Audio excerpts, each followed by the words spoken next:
নমস্কার সবাইকে, আরও একবার আমার চ্যানেলে তোমাদের সকলকে স্বাগত। আশা করি তোমরা সকলেই খুব ভালো আছো আর আমিও অনেক ভালো আছি। আর ঘুম থেকে ওঠা নিয়ে না রোজ মর্নিংয়ে আমার আর মায়ের একটু ঝামেলাই চলতে থাকে। সকাল 7টার সময় আমাকে টেনে ঘুম থেকে তুলে দিয়েছিল, উঠে পড়েছিলাম ঠিকই, কিন্তু কিছুক্ষণ পর মা যখন এসে দেখলো চেয়ারের উপর বসে লিটারেলি আমি ঢুলছিলাম, মা আমাকে বললো কি যে যা তুই আর একটু ঘুমিয়ে নে, ব্রেকফাস্ট হয়ে গেলে আমি ডেকে দেবো।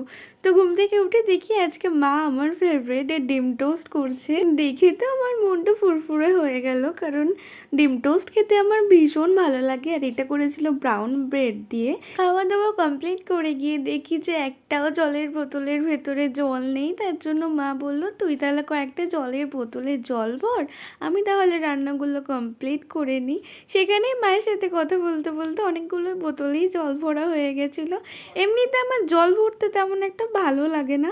লাঞ্চে আছে বলো একটু। আজকে লাঞ্চে তোকে একটুখানি নিম বেগুন দিয়েছি, আগের দিনের মাছের তেল দিয়েছি, আর এটা হচ্ছে ওই যে চিংড়ি মাছ আর কচু দিয়ে বাটা করেছি, চিংড়ি মাছের খোসা, আর এটা ওই ছোটো মাছের চচ্চড়িটা, আর এখানে আছে ডাল।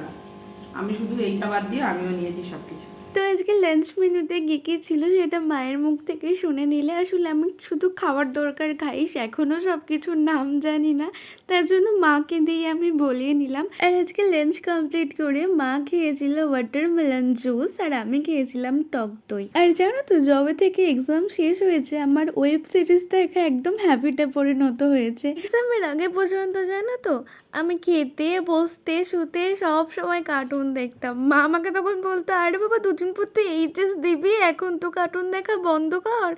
বিশ্বাস করে আমার খুব ভালো লাগতো তখন কার্টুন দেখতে, কিন্তু এখন না জানি কি ওয়েব সিরিজের ভূতে ধরেছে আমায়। তোমরা ভাবছো তো এই টক দই খেলে আবার এখন ভুজিয়ে খাচ্ছে? আরে না, টক দই খাওয়ার পর আমাদের এক রাউন্ড ঘুমানো হয়ে গেছে, তারপরে খেয়েছি ভুজিয়া। আর তারপরে দেখলাম আগের দিনই সেই আইসক্রিম নিয়ে আসা হয়েছিল না, ফ্রিজে রেখে দিয়েছিলাম, আর গলে তার অবস্থা দেখো কি হয়েছে। এই অবস্থা দেখে তো আমি আর মা হেসেই যাচ্ছিলাম। আসল কথা কি বলতো, আইসক্রিমটা বাড়িতে আনতে আনতেই গলে গেছিল, তারপরে ফ্রিজে ঢোকানো এই অবস্থা হয়েছে। তো বিকাল হতে না হতেই মার ইচ্ছা চলো ফুচকা খেতে যাওয়া যাক। হ্যাঁ, সেই যে গেছিলাম না ফুচকা খেতে, স্পেশাল ফুচকা, সেই ফুচকা খেতে আবার যাব।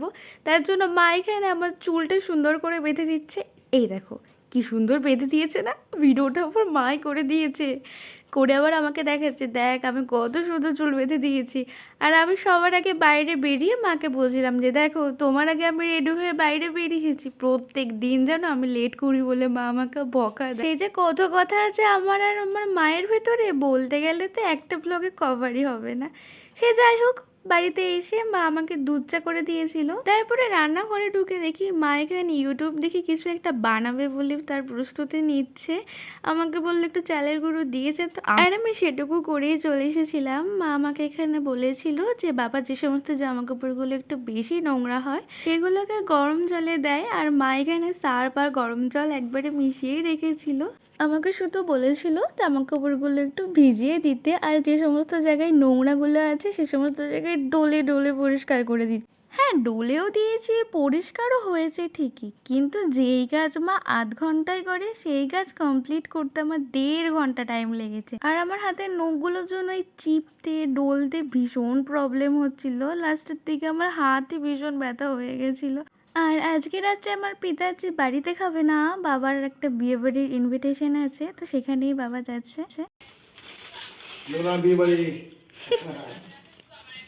আর জানো তো ব্লগের ব্যাপারে আমি যতটা ইন্টারেস্টেড তার থেকে বেশি আমার বাবা ইন্টারেস্টেড। কথা শুনে সেটা তোমরা ভালোভাবেই বুঝতে পেরে গেছো। টাটা। তো বাবা তো এদিকে বেরিয়ে গেল, আর আমার এই জামা কাপড়গুলো তখনও অবধি ভেজানো ছিল, আর মা করছিল মায়ের কাজ, আমি তার মধ্যে মাকে ধরে বেঁধে নিয়ে এসেছি যে ভেজানো জামা কাপড়গুলো এবার ওয়াশিং মেশিনে আমি দিয়ে দেবো, তুমি একটু দেখে নাও সব কিছু ঠিকঠাক হচ্ছে কিনা। আর এই দেখো এই হচ্ছে আমার কাজের নমুনা। আমি যে কাজ করেছি এর তো একটা চিহ্ন রাখতে হবে, তাই না বলো? 4-5টা কাপড় জলে ভেজাতে গিয়েই বারান্দা থেকে ওয়াশিং মেশিন অবধি জলের বন্যা বইয়ে দিয়েছি। মা কিছু বলেনি, কাজ করতে গেলে এরকম হয় সেটা তোমরা মায়ের ভিডিও দেখে বুঝতেই পারো রান্নাঘরের অবস্থা কি হয়। যাই হোক, পরে পরিষ্কার করে দিয়েছিলাম ঠিকই। এরপর আমি আর মা দুজনে মিলে ডিনারটা কমপ্লিট করে নিই। আর ডেলি আমি মশারিটা মাকেই টাঙিয়ে দিই, মশারি ছাড়া দুজনের একজনও ঘুমাতে পারি না। তো যাই হোক, আজকের ব্লগটা এখানেই এন্ড করলাম। দেখা হচ্ছে নেক্সট কোনো ব্লগে। ততক্ষণ take care, love you and by.